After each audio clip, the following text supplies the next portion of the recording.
Out आया, हालांकि budget के भी रिएक्शन बाजार इनफैक्ट बजट पर भी पॉजिटिवली रिएक्ट करना लगता है, जैसे इस पूरे एक मैटर की वजह से, एक पर्टिकुलर ग्रुप स्टॉक्स की वजह से, लिवरेज पोजीशन होने का, डेट की वजह से बैंक्स पर जो एक हमने एक शेक ऑफ देखा, उसके चलते कहीं ना कहीं बजट के भी पॉजिटिव सेंटिमेंट्स पर बाजार रिएक्ट करना शायद अभी भूल गया है या फिर पूरी तरह किया नहीं। आप इस वक्त जो करंट शेकआउट हुआ है उसके बाद किस तरह की वैल्यूएशन बाजार में देख रहे हैं? Hi Priyanka, nice to talk to you always. Always a pleasure.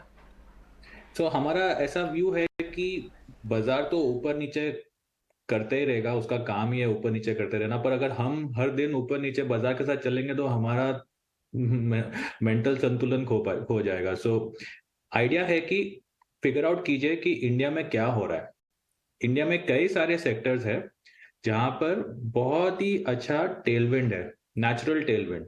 बहुत सारे सेक्टर्स है और ये जो रिसेंट करेक्शन हो रहा है, वी हैव टू से थैंक यू कि ये जो करेक्शन है, काफी सारे सेक्टर है जहां पर अर्निंग्स 20-25% बढ़ चुके हैं ऑलरेडी लास्ट ईयर, और अगले साल भी 20-25% ग्रोथ होगा। बट इनके शेयर के जो दाम है काफी नीचे आ गए। तो लॉन्ग टर्म इन्वेस्टर्स के लिए तो it's a very good thing. तो हमको डे टू डे बाजार क्या कर रहा है उससे हमको ज्यादा मायने रखना नहीं चाहिए।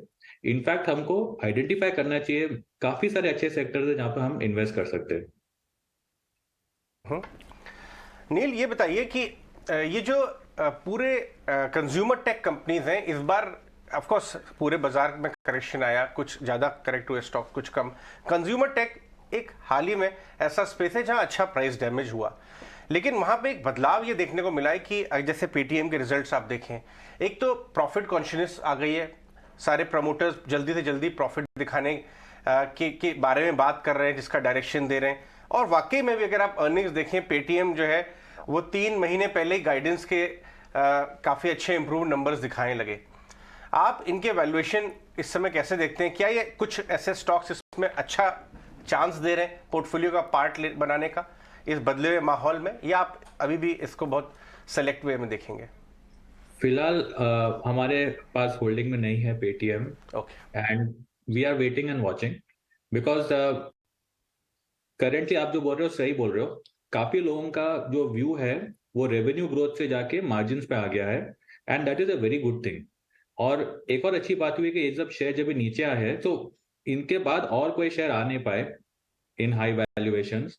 तो अभी जो अगले आईपीओ भी आएंगे होपफुली अच्छे प्राइस पे आएंगे, और इन ये जो ऑलरेडी आ चुके हैं उनके जो भाव ऑलरेडी 60-70% डाउन हो चुके हैं ऑलरेडी।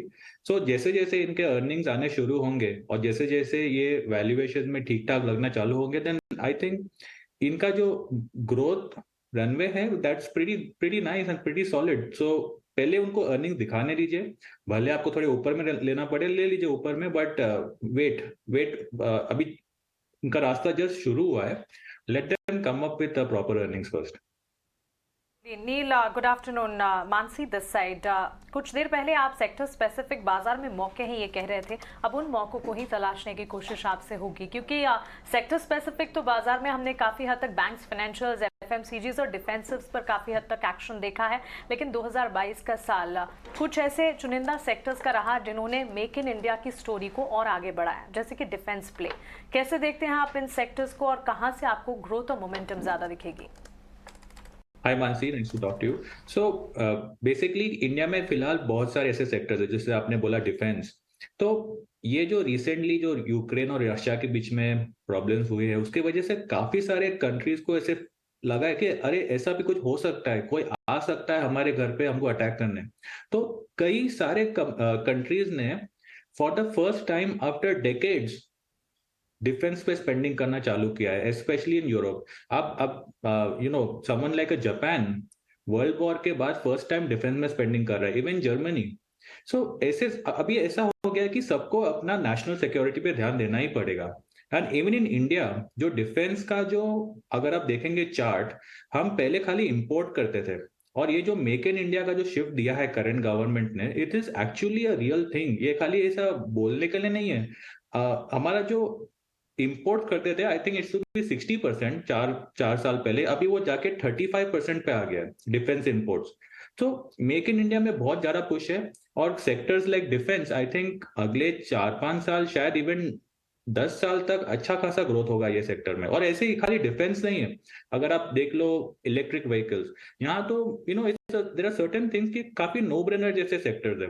और एसेट मैनेजमेंट, देखिए मैं हूँ एसेट मैनेजमेंट के सेक्टर में, मैं हर दिन देखता हूँ कि हमारे यहाँ पर नए क्लाइंट्स के इंक्वायरीज आते रहती है।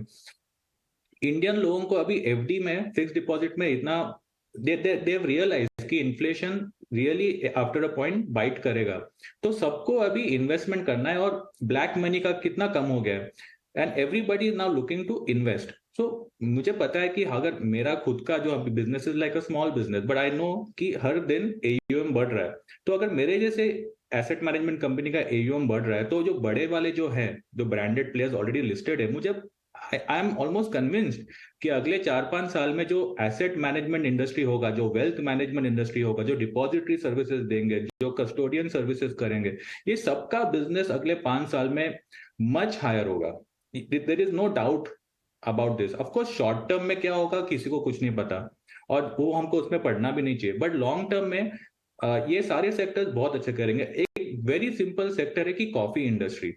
अभी कॉफी में आप देख लीजिए, ये जो सारे जो यंगस्टर्स है, जो हमारे पेरेंट्स से शायद चाय पीते थे, बट अभी जो यंगस्टर्स है, आप कॉलेजेस में जाइए, तो सब स्टारबक्स में बैठे रहते हैं, ब्लू टोका इस सब जगह पे बैठे रहते हैं। तो कॉफी के भी जो लिस्टेड प्लेयर्स है, ये सारे जो प्लेयर्स है, आई मीन आपको खाली बास्केट बनाना है और इन्वेस्ट करना है। I think it's a very simple job. जितना हम कॉम्प्लिकेट करेंगे उतना ही हमको ही प्रॉब्लम आएगा। ठीक है, एसेट मैनेजमेंट में थोड़ा और बात करते हैं।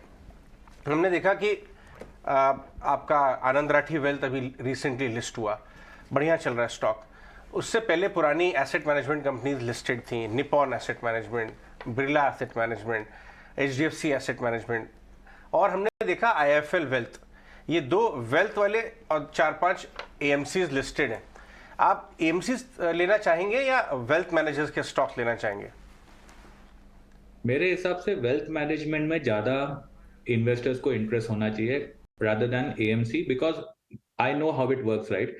इन्वेस्टर देखते हैं कि आपका रिटर्न कैसा है, और अगर आपका रिटर्न अच्छा नहीं है अगले 2-3 साल तक, तो इन्वेस्टर तो हमारे फंड से निकल के कोई और फंड में चले जाएंगे, ऐसा हो जाता है। बट वेल्थ मैनेजमेंट वो रिटर्न का प्रेशर नहीं होता है, clients are much more sticky. तो अगर फॉर एग्जांपल कोई वेल्थ मैनेजर है, वो तो खाली एडवाइस कर रहा है कि अच्छा आप ये ले लो, आपका मैं इंश्योरेंस करा देता हूँ, आपका मैं म्यूचुअल फंड करा देता हूँ, सब करा देते हैं। तो क्लाइंट का अगर एक म्यूचुअल फंड में अच्छा नहीं चल रहा है फॉर एग्जांपल, या एक पीएमएस अच्छा नहीं चल रहा है, तो वो वेल्थ मैनेजर क्लाइंट को खाली शिफ्ट करा देगा एक फंड से दूसरे फंड में, उसका क्लाइंट छोड़ कर नहीं जाएगा। तो मेरे हिसाब से stickiness wise the wealth managers are much better than asset managers. और पर जो भी हो रहा है, अगर एसेट मैनेजमेंट स्पेस में भी आप देखिए, HDFC, AMC, Nippon, Aditya Birla Sun, AMC, काफी के शेयर काफी नीचे आ गए। प्रॉब्लम क्या है कि प्रॉब्लम ग्रोथ की नहीं है, प्रॉब्लम यहाँ पर ओवर वैल्यूएशन का था, और ओवर वैल्यूएशन अभी काफी दर तक हमें नॉर्मल वैल्यूएशन में आ गया है। और इधर अगर और थोड़ा फॉल आएगा in the AMC space, I think वो भी बाइंग अपॉर्चुनिटी में आ जाएंगे काफी सारे। राइट, तो ठीक है, आपको AMC versus wealth manager stocks में आपको एएमसीज पसंद आते हैं। नील, अब तक जो कॉर्पोरेट अर्निंग्स आई हैं, आप निफ्टी की भी आप देखें तो मोर देन 70-80% अर्निंग्स आ गई हैं, और आप उसमें कंपोनेंट आज जैसे आईटीसी के ओवर द वीकेंड नंबर्स आए, इंडिगो के नंबर्स आए, तो ये जो फिर से आपको होटल इंडस्ट्री हो, ट्रैवल इंडस्ट्री हो, ऐसे में क्यूएसआर स्पेस में भी आप काफ़ी एक्सटेंसिवली बात करते हैं। आप अभी एफएनबी सेगमेंट की भी बात कर रहे थे। कौन सी बड़ी थीम है जहां पर आपको लगता है कि 15-20% या उससे ज़्यादा की ग्रोथ आगे आने वाले समय में दिखने को मिल सकती है? देखिए, इट्स अ नो ब्रेनर कि क्यूएसआर स्पेस में 20% ग्रोथ तो आएगा ही आएगा। Wealth managers, asset managers, custodian services, ये सारे फाइनेंशियल सर्विसेज में ग्रोथ तो आना ही है आपको। कॉफी एज अ स्पेस में भी काफी सारा ग्रोथ आएगा। हमको as investors cyclical commodities, heavy investment company से दूर रहना है। उसमें भी पैसे बनते हैं, बट अगर इन्वेस्टर फुल टाइम इन्वेस्टर नहीं है, तो उनको they have to invest in structurally sound sector, जहां पर आपको ग्रोथ तो आना ही है। सो अगर आप फुल टाइम इन्वेस्टर हो, आपको पता है इनसाइड आउटसाइड कैसे करना है, तो आप ठीक है, आप कुछ भी कर सकते हो। बट अगर आप if you are not a full time investor, then stick to sectors like electric vehicles, यहाँ पर तो ग्रोथ है ही। Sectors like financial services, QSR, coffee, बहुत सारे ऐसे सेक्टर्स है जहाँ पर ग्रोथ आएगी। एंड नॉट ओनली ग्रोथ, ये ग्रोथ आएगी with high return on capital. High return on capital is a very important perspective. Basically asset light model है, यहाँ पर पैसे नहीं लगते हैं पैसे कमाने के लिए। So if an IT company makes money, it's much better than a steel company making money, because IT company के पास earnings retain हो जाती है, but the steel company, power company, infrastructure company, उनको वापस पैसा लगाना पड़ता है बिजनेस में, तो शेयर होल्डर्स को पैसा मिलते नहीं।